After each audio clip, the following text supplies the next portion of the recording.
Are there certain patterns that you have observed in yourself that you've wanted to change and you've done the work, no matter how hard you've tried, they haven't changed? It's the same thing repeating itself. It could be in your romantic relationships, it could be in your relationship to work, it could be how you relate to people socially. Most of us have certain patterns that we know are not serving us, yet it persists. So we're going to talk about this today, and we're not going to offer solutions. Instead, what we're going to do is we're going to offer you alternative ways of looking at these patterns that have been so stubborn and persistent in your life. So, Mitra, let's start off with understanding the importance of perspective and how we see things, and why that is necessary in order for us to actually break through these persistent patterns. Well, for me, it's important to understand that patterns are protectors. They're protecting us from something, whatever that something is, and we have different stories for them. They're really stopping us and protecting us from something that our mind has made up. So that's the first thing that is important to understand about patterns. The second thing is to understand that they are basically a reaction that we have developed and practiced. They're not identity. That's where people go wrong, that they think this is their identity. This is who they are. So I say, I am angry. I am an alcoholic. I am whatever it is that I think I am. With that language makes me believe that that's my identity. That's just a reaction, a practiced behavior that I have done, and now without awareness. So this is the second point. So first point is to understand that it's a protector. It's protecting me from something. Second, I mean, it's illusionary, but it is protecting me. And then it is something that I have done that I now think it's who I am. What I'm understanding from you is that these patterns might not be all that bad, as bad as we think they are. Let's talk about this because it seems like, in my personal experience, the more I wanted something to change, the change seemed to avoid me, right? I remember thinking about the way I related to people socially. I had a lot of social anxiety. I knew I had social anxiety, and I hated that I had social anxiety. Mhm. And I really wanted it to change. And for years, I did so many things to try and fix my social anxiety. And I didn't get anywhere. Mhm. Nothing happened. And it wasn't until how I started relating to my social anxiety that I started to see shifts. It wasn't until I stopped seeing it as bad and seeing it from a more compassionate lens that things shifted. Why is that? Why is it that the more we want something to change, it seems like the change avoids us? So I invite you to just look at the language that we use when we want to change something. What do we say? I want to break this habit. So do you think there would be cooperation there if I came to you and I said, I want to break you? So when we make it our enemy, when we want to stop it, these are all harsh things that the more charged they are, the less we will be successful in them. We don't want to break our habits. We want to wake up through them. Because if I've developed a habit, if I've developed an identity, if I'm not pausing and choosing, that's what I need to pay attention to. I don't want to stop it. I don't want to break it. I want to go through it and see how I can choose differently. How can I um, pause and learn and choose and imagine all those things that we do in order to make a change possible? How do I work with this memory that I have created around this? So, how do I repeat a new behavior the same way I repeated this, that it became my, identity? So instead of finding ways to work through them and wake up through it, instead of seeing it as a tool, as an opportunity for me to wake up from it, the moment that I see it, the moment I call it a pattern, my choice is awakened. I want everybody to hear that, because I'm also talking to myself, that the moment I say I always, and these are keywords, always, never, hate, all these words that we use, those are good places to pay attention to. The moment I see it, it's no longer an automated and unaware behavior. I know I do that. And now I want to work through it instead of making it my enemy, to break it and, take over it and even change it. Because the moment we make that our enemy and use that war language, now we have to fight it instead of work through it and work with it. Before, with awareness, it was actually my ally. This habit is my ally, is part of my growth. It's what will allow me to become far more aware and free from this habitual behavior. What do you mean by ally? Because it could be really hard to see that, right? When I was dealing with social anxiety at that time, and you told me it was my ally, it'd be like, you're crazy. It's my enemy. It creates a lot of suffering for me. I want it to go away. So, what do you mean when you say it's your ally? The moment we suffer, or whatever we suffer through, that is the moment of liberation and freedom. Why? Because when I'm suffering and I don't know I'm suffering, I'm just going to continue to suffer. But the moment I say, Ben, when you say this, I really am upset. That seems to be something that is really against me. But when I look at it from energetic point of view, not from psychological and mental point of view, I also see there is an opportunity for me to stop that suffering so that you can go on saying and doing what you want. But my choice, if it's awakened, because there's two ways we can stop something. One is to stop the thing, meaning whatever it is that is going on. Two is to change our relationship with it. And as intelligent as we are, we want the world to change for us to feel good, instead of changing what is completely in our control, which is changing the way I interact with it. So if you continued being exactly as you are, but I no longer had that behavior, that pattern of reacting, I just liberated myself.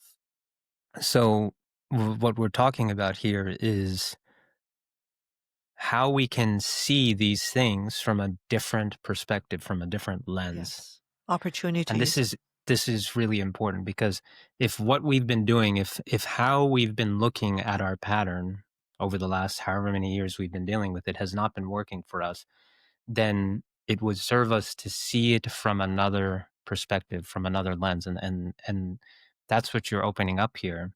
And the other thing that I really see that you're communicating as well is our agency, and is the fact that there is choice in this, even when it seems like there isn't.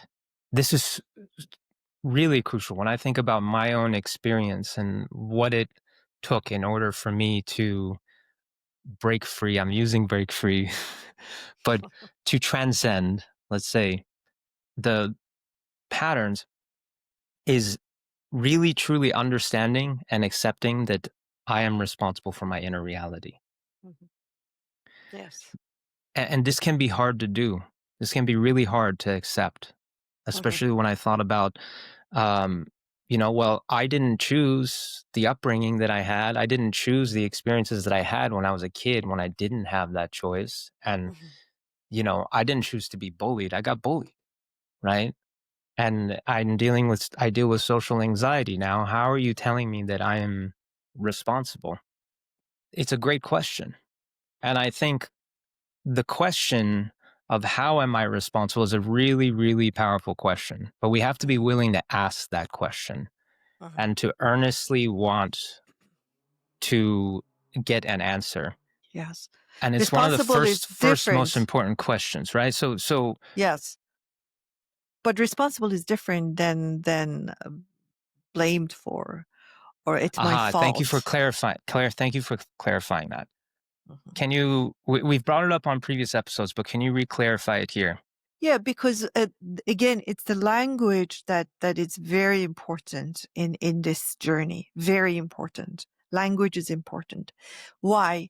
Because when I look at responsibility from the point of view of fault, which is the difference between being in fear mode and not being in fear mode. So if you tell me, Mitra, when you did this, this happened in a fear mode, I'll say, oh, so are you attacking me? Are you saying it's my fault? Do you want to blame me? These are the feelings that I will have there. And even if that's your intention, what is important is that at the receiving part, what I do. But in a non-fear, in a more neutral, aware state, I will say, oh, that's interesting. Let me see how I could have done that differently, because my purpose in non-fear state is to grow and understand. In the fear state is to protect or attack. Those are the things Hmm. that I've learned to do. You're attacking me. I got to protect myself. And as soon as I'm protected, now I'm going to start attacking you. No, I think it's your fault. So it's just understanding when you talk even about perspective, it's that state. Am I in fear state? Am I in a survivalist state as I'm speaking and communicating with you or not? So when I'm not in that state and I'm in a awareness state, in the attention state, choice state, then responsibility doesn't frighten me. Responsibility actually guides me. It's like, interesting. So I can do that differently. Obviously, this is not working in this. So it's just a guide for me because I'm not spending a lot of energy defending or attacking. I've liberated myself from that. Now my intention is to grow. Okay. So it didn't work. What you're saying is information for me. That's all it is. When I did this, this happened and it didn't work. That information is necessary for my growth. So now I know I can use alternative ways of doing it. But that's why it's important. People go to the fear land and they say, so you want to say it's my fault then? And then, of course, they expand it to the global issues. So it's their fault that this is happening. It's like, okay, let's come back to you. Let's resolve it at this level, understand it at this level, and then we can make it more global. Yes, responsibility is yours, but not blame, not, it's your fault, not you did something wrong. If we knew what to do in every aspect of our lives, I am of a belief that I wouldn't have this physicality that it's limiting. If I knew Hmm. everything, I wouldn't be here. If I'm here, that means I've come to, it's really even not knowing, but remembering that I am capable and I have a choice. So, Yeah, which I think is an important and helpful perspective to have as well, which is that the challenges that we are experienced with is information is mhm, feedback that exactly. something's not working. Yes. Something's not working, and it's Yes. calling us Yes. to see things from a different lens. Yes. And it's calling us to see that some part of us is actually choosing this. So let's go into this a little bit deeper. I think back to my relationship to work, and I remember that work was anxiety provoking for me. The way I approached work, it would just always create anxiety. The idea of a flow state was foreign to me. Mhm, Work equated stress and anxiety. The question that was relevant for me at that time was, what part of me is choosing this? What am I valuing? mhm, What am I wanting? What is an ideal that I'm holding? What is a belief that I'm holding that is making this anxiety be there, right? Mhm. So, for example, there was my attachment to perfectionism. That was an ideal that I had. So, that part of me, some part of me was choosing perfectionism. That choice was creating a lot of anxiety for me because then I would, everything I would do, I would want to do perfect. And I had a lot of fear about not doing it perfect, right? Mhm. And so that it would lead to anxiety. So, right there, gave me a sense of agency is recognizing, okay, I am choosing perfectionism. It is an ideal that I'm upholding. Mhm. And then the next question becomes, well, I don't know what to do about my perfectionism. I can't help but to be a Mhm. perfectionist. Mhm. And the line of inquiry continues to open and to grow. It becomes, okay, well, first of all, my perfectionism is not all bad. There are some benefits I've received to my perfectionism, and Mhm. actually contemplating that, right? How have I benefited from perfectionism? What skills has it given me? How has it helped me professionally? How has it helped me in other areas of my life? And recognizing, okay, yeah, there were some benefits. I have been able to develop skills that I think otherwise I wouldn't have, Mhm. with my perfectionism. My anxiety has made me a little bit more resilient. My ability to withstand discomfort is greater. So it's not all that bad, right? So already we can see what's happening. The charge is lowering, okay? And as the charge lowers, the unfolding can continue to happen, right? Mhm. Because when we're less charged, we get to be more curious, and then we ask more questions. And when I can then look at something earnestly and just be curious about it. Okay, that perfectionism is there. I wonder where this came from. Where did this come from? And then I get flashes of memories Mhm. of like, oh, these were things that happened in my life that led me to be this way. Now I have more understanding and more compassion for myself and Mhm. the perfectionism that I have. And the unfolding continues. So, what are your thoughts on what I'm sharing, Mitra? I think you're right on, and you're questioning basically what's going on inside of you, which everything you said, all perfectionism only happens in the state of fear, by the way. People always valued it as something really good, but I want to clarify that we go to perfectionism when we are fearful that of not this is not enough. But I like your process. It's a very doable process that you're questioning it and you're making it safe for yourself to even question that. But I want to take it somewhere else because you were talking about Michael Levine's work, which is a complicated, like, scientific work. But my understanding of his work was like very simple that you use feedback, then you clarify purpose, and then you direct attention. So feedback, purpose, attention. That's what my understanding was, which feedback is like, okay, I'm feeling nervous. That's feedback. Or I'm suffering, or, oh God, this is just too much for me. That's feedback. Or our relationship is endangered now, like we're fighting. So this is feedback. And then the purpose is, why am I doing this? Why am I going out? Why am I going to work? Why am I even talking to you? What's the purpose of this? So let's say for this, which is more doable, it's like, okay, connection with each other and perhaps service to others, right? Because we're not making money out of this. We're just doing this because we think we have something to share and we might be helpful. Okay. When I clarify that, and let's say we're having a fight. So the feedback was this is not working. The purpose was to connect with you and to serve the community. And now the third step is what do I need to pay attention to?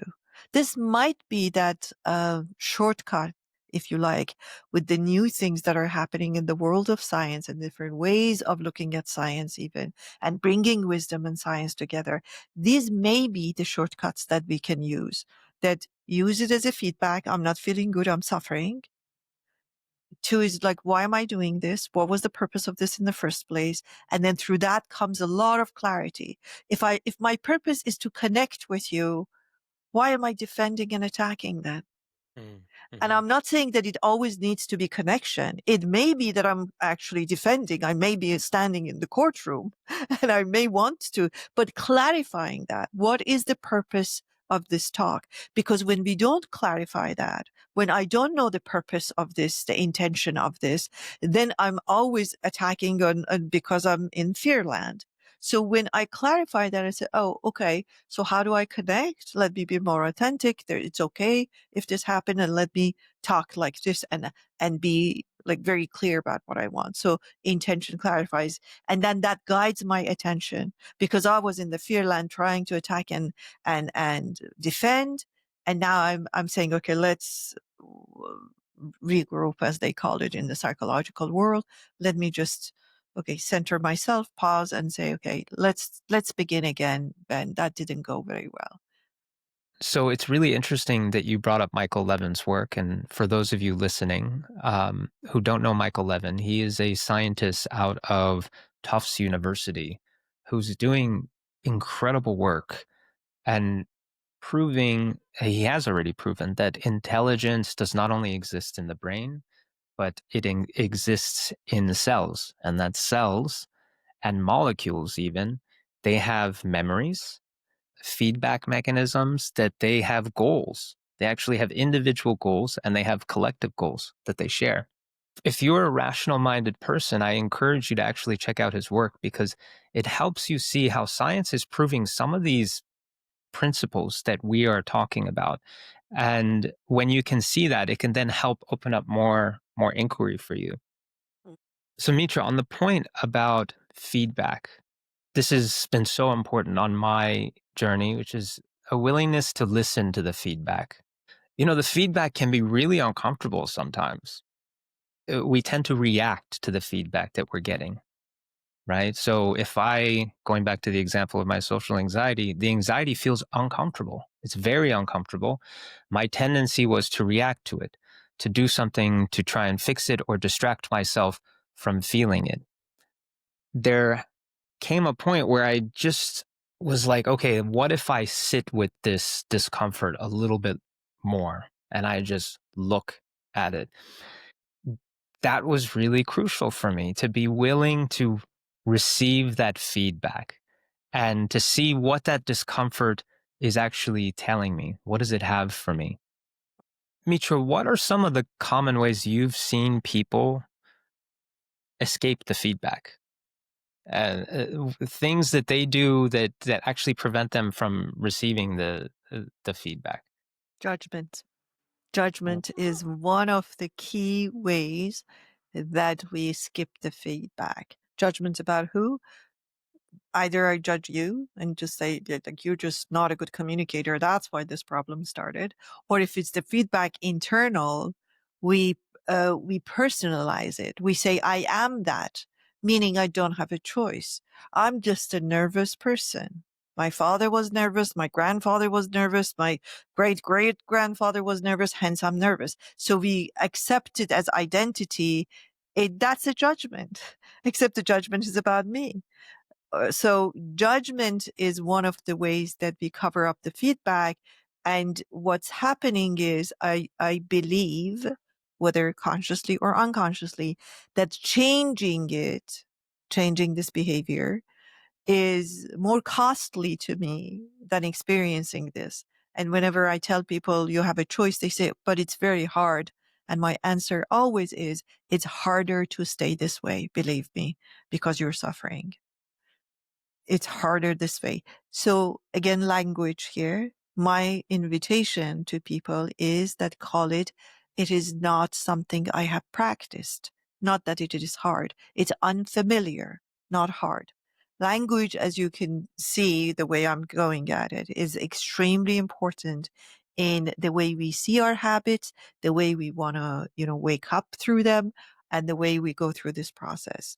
The language is very important. It is not hard to pause and then decide how to interact with you. It is not something I have practiced. Not that it's hard. We choose these words without intention. What is hard is day in, day out, talk to you and have a fight with you. That's hard. But pausing is not hard. It's just something I need to practice. It's like, do I want to go on that road? We went there yesterday. We went there the day before yesterday. We ended up fighting and screaming. It didn't work for me. Didn't work for you either. But no, I'm going to look at it differently. I said, that's an interesting point you have. I don't need to correct you. I don't need to convince you. I didn't need to convert you. I Mm. said, Yeah. different point of view. That's interesting. I don't believe that, but I see that you really strongly believe that. That's end of conversation. I know it's not always this easy. I'm not simplifying human relations, but what I'm saying is it's a choice. I always have a choice to say nothing or say things differently, which means to see things differently. Yeah. And it reminds me of one of the most powerful questions for me to ask when I'm faced with one of these challenges and one of these patterns is how can I respond in a new way here? It doesn't even have to be in a big way. I don't need to change in a big way. Even in a small way, what is some way this time Mhm, I can respond to this situation in a new way? mhm, And if we ask that question earnestly, always an answer comes. That's progress. When we can respond, even in a tiny little bit of a different way that time, yeah, it's progress. But it's not only about progress, because responding in the new way, it's new information. It provides new information. And yes, that new information has helped me see things from a new perspective. And when I can see things from a new perspective, I begin to ask more questions. And as yes, I ask more questions and I get more clarity, the pattern itself actually becomes less relevant. It just kind of unravels on its own. yes, And it becomes more of a journey of curiosity and understanding myself than a journey of trying to change a something, yes. particular pattern. Yes. Yes, I really want to ask you are listening to us. Can you relate to what we're saying? Have you ever done that? That you stopped and chose to be showing up differently in whatever situation is. And and we believe that we need to change something drastic, but what might work better is to take really small steps. I remember about almost 30 years ago, I was working with mandated clients. These were men who were violent towards their partners. And part of their time was to come to my classes. They were mandated to come to mindfulness classes. So you can imagine the setting. Like they're all sitting with their hands like this, is like make my day kind of look. Mhm. Like, and this woman, and I was much younger, standing there with a strange name, strange accent, talking about a strange world of mindfulness then. And I remember that they had no response or reaction whatsoever. So I talked nonstop for like 2, 3 sessions and they're just like nothing on their faces. And one night, and there's always a leader in every group. There was one leader that was the toughest one, that he Mhm. entered and everybody went quiet. And one night, as I was talking about this, he said, you know, he called me teacher. He said, teacher. I said, yes. He said, that thing you taught us worked. I said, what thing? He said, like that pause thing you said. I said, do tell. He Mm. said, last night, me and my woman were talking, and as usual, she made me angry. And I raised my hand. And then, as my hand was in the air, I stopped and paused. And I said to myself, do I want it to land on her? Wow. And I decided no. I say I get shivers after all Mm. these years. And I said, okay, then what happened? He said, I put my hand down and I told her, when you talk like this, this happens in me. I said, oh, Mm. You talked about your emotions? He said, whatever. I said, okay. So well, then what happened? He said, for first time, I think she understood me. Mm, And I realized all these things that they made us listen to might work. And you mm, won't believe what happened that night. As soon as he started sharing and participating, it gave permission to others. And because he was the leader, and then the group gelled and we became friendly. And after it was even finished, I was meeting in that, it was a community center. I was meeting with them at the community center because they tasted. That's what I was trying to say. He tasted one small step and he said, oh, it's not like he was a nice man and from the like, no, he tasted once and that changed the way he mm-hmm, interacted with his partner and hence changed the room completely. Let me try it. Maybe I can. And then they started sharing, yeah, when I was doing this. Yes, when I was doing that. It was really the moment of glory for me hmm. because it was so small, because it Mm. was so effective, and because we probably changed the way he interacted with everybody from that moment. Wow. Thank you for sharing that story, Mitra. And it really hits home the power of small shifts in our perspective and what that can do, and the domino effect that that can create in unfolding and unraveling us to understand ourselves and others, and in so doing, becoming more free, more peaceful, more joyful. And so we hope we barely scratched the surface on some of these things in this episode. But what I hope is that we planted some seeds in your mind and the way you see things that could open up a possibility for you to see things in a different way, in a new way, and maybe that seed can sprout and um, have a profound impact on you. Mitra, anything else you'd like to share before we close this episode? No, I just wanted to invite everyone to just look at their patterns in a different way and see how it works for them. If you see it as feedback and if you clarify your intention and then pay your attention accordingly, let us know if that worked or let us know that it didn't work. But I'm really curious to see what happens when our audience change their relationship with what we call habitual behavior, unaware behavior. Really curious. Thank you. Until next time, we wish you all a beautiful rest of your week. Thank you so much for tuning in today. For a list of the links and other resources referenced in this episode, check out the podcast description. If you're benefiting from our podcast, we'd love if you could help us reach more people by subscribing. Your support means the world to us. From our hearts to yours, we thank you.